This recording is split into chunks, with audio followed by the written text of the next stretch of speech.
الله أكبر.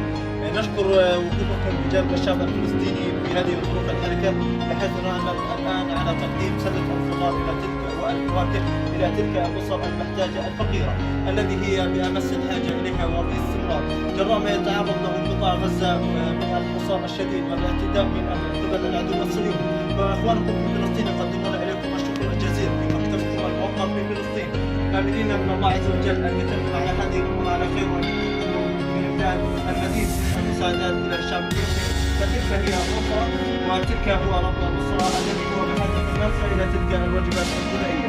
تتفضلوا بالحديث معه.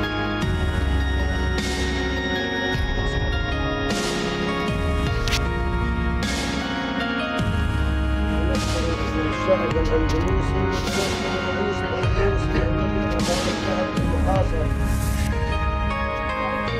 ونطلبهم إن شاء الله بمزيد من هذه المساعدات من فضل الله ثم لهم إن شاء الله. الله وبركاته. نشكر اخواننا في تونس على مساعدتهم للاسر المنتجه الفلسطينيه التي هي لا تقترب سوى اول 200 يوم. مقدمين اليكم الشكر الجزيل والى مؤسستكم الموقره الكريمه، وجزاكم الله كل خير. اترك المجال الى الحاج على بركه الله لتقديم لكم الشكر وليتحدث معكم.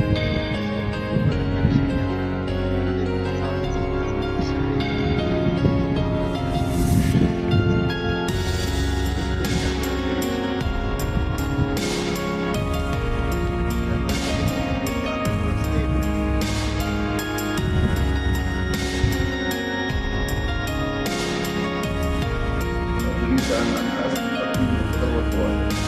الله أكبر.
استنى